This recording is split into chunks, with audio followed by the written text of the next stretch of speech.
What's happening, my beautiful people? My name is Mike LaBelle, and today, my friends, we have the heavily requested top 10 most overpowered icons. If you're one of the people that requested this, drop some love. And we have one more icon video that needs to be part of this saga. The best, period. No price range, listed in order. If you've got the big budgets, but we can bring that together, the proper mix for the ballers, for the bankroll fresh, for the money on money on money, the overachievers, the pay to win extraordinaire. We can put that all into another video. But drop a like if you want the best, regardless of price. That's all I'm saying. And in the comments, I'm looking forward to what you're going to talk about with Overpowered. But if you have not seen Underrated or Overrated yet, I encourage you to check those videos out after this video. Give you some different opinions. As always, criteria: must be an icon, must be overpowered, which means they perform better than their foot item. So better than expectation, above and beyond. It's not necessarily based on price points, but actual performance. And a lot of household names. They're not going to be a secret. Well, the majority of these guys I don't think are going to be a secret. Maybe going into FIFA 20, we could not have guessed or anticipated their success story, their narrative. But I'm not going to hold you up. Let's talk about it. Number 10, Rijkaard. 88 overall specifically. I don't want him in the midfield. I want the center back. This is your third cousin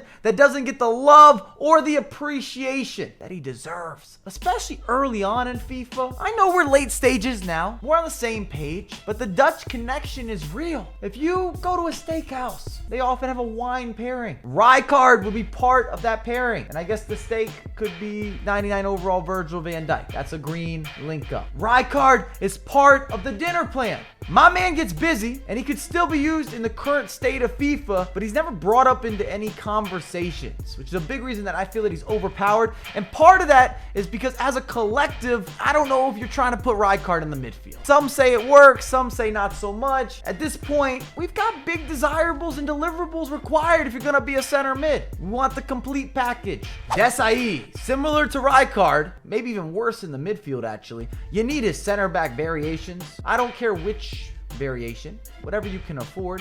It's one of the strongest and most dominant center backs in FIFA 20. Pure power. Can be a little bit clunky, but I've gotten over it. There's still a certain element or free flow or organization or structure that puts this together. It's what I wish Sol Campbell was in FIFA 20. So many of you bring up Sol Campbell, and at this point, maybe I'm just a hater. I don't support Arsenal, on a side note, but maybe I'm just a hater. But Sol Campbell doesn't work for me. Can't turn left, can't turn right. Penalty kick machine. I always concede penalty kicks. I concede late goals, and every time I have drafted Sol Campbell, it never works out. Always a liability. I want him off the pitch, and it's left a negative feedback or a negative taste in my mouth, and you could kind of apply that to Desai, but you wouldn't use his center mid. Don't do that to yourself. I highly suggest that you shy away or withhold from using the center mid or the holding mid version of Desai. He's not gifted with being able to go forward. He doesn't have the technique. He's very athletic. Of course, he's going to break up plays, a true stopper, but he's not good with the passing, the delivery. You can do better. Desai, stats-wise, is solid, but I actually feel that he over-delivers. Let's say you had a contract. You gave him 7 games.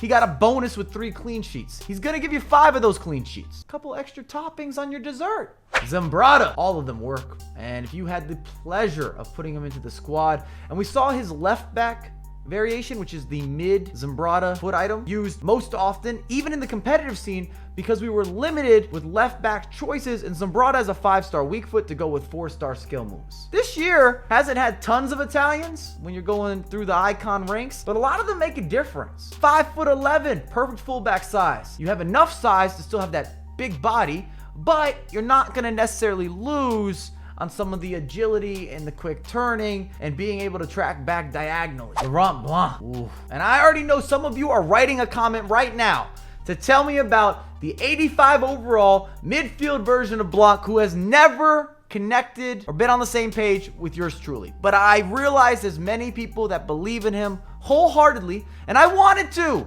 I look at the stats every FIFA and I say he's 6'4". This should work. We should be on the same page. Connect us. Put me in the 3-way. But we don't click. We have a disconnect. He's like a remote control that's constantly running out of batteries. Or a kid in school that had ADD, so he could never focus. He's on his own agenda, and it doesn't align with my calendar. Have we talked about 85 overall Blanc enough? But with all that being said, 6'4" bruiser with a presence as a center back, cream of the crop. Blanc has the swarm feature. Suffocates the attackers. He's everywhere. This man's a Hummer. You can't penetrate. And he has 4-wheel drive. Del Piero. And I'm not saying his baby is the best version from the Del Piero household. Definitely the most overpowered, the best value pickup.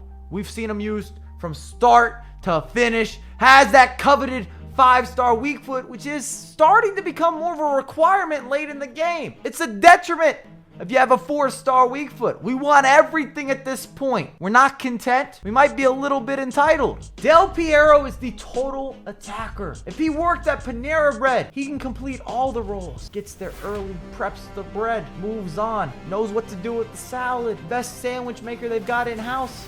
Manages the squad, tells everyone what to do. Gets the soups out of the freezer.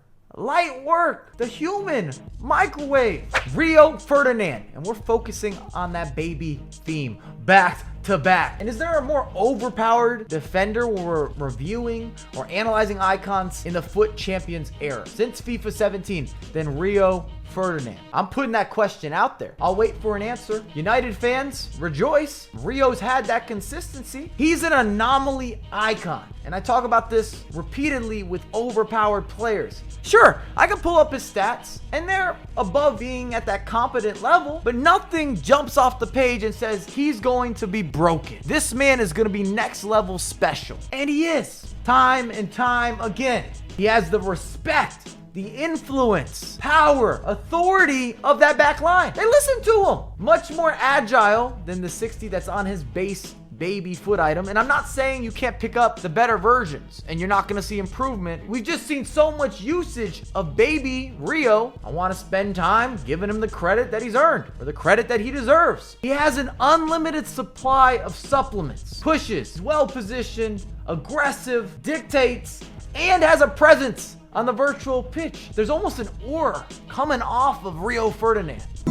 Van der Sar, focusing on the 87, just made a video talking about the best goalkeepers in FIFA 20. Why is his lowest rated version the best? I can't answer that question. Doesn't make sense logically, doesn't make sense when you read off statistics, but it's just my opinion. For yours truly, I've used all of them. I prefer the 87. Makes more of those key saves, gets out there on corner kicks, big moments. He's ready to shine. I'm not sure why this version is more clutch. If you agree or you disagree, that's why we have the comments. I'd love to know if you have reasoning as to why the 87 is more valuable or performs better compared to some of his superior family members. And based on that goalkeeper video, a lot of you seem to agree with me. The 87 just has something about him. Carlos Alberto, the Brazilian, new introduction, all 4 versions. Dangerous, deadly, overpowered. Early on, I had the center back, and we didn't have much to compare him to at that point. Over 6 foot, agility, acceleration, sprint speed all over an 80. Still had the comfort and the composure to pass out of the back. It was rare for the first 3 or 4 months of FIFA until we had new SBCs, new releases, upgrades, team of the year. You get the idea. And then as a fullback, you get that size, you get that Brazilian flair, and I almost feel that Carlos Alberto is an unkept secret, or maybe the best unkept secret. Everyone knows about him, but I really don't see him in that many squads. And I believe partially some of the last investments players make are with their fullbacks, and with icons, it's typically a bigger investment for that position. So if you're limited on coins, you might not put that into your fullbacks first, second, third, fourth, fifth,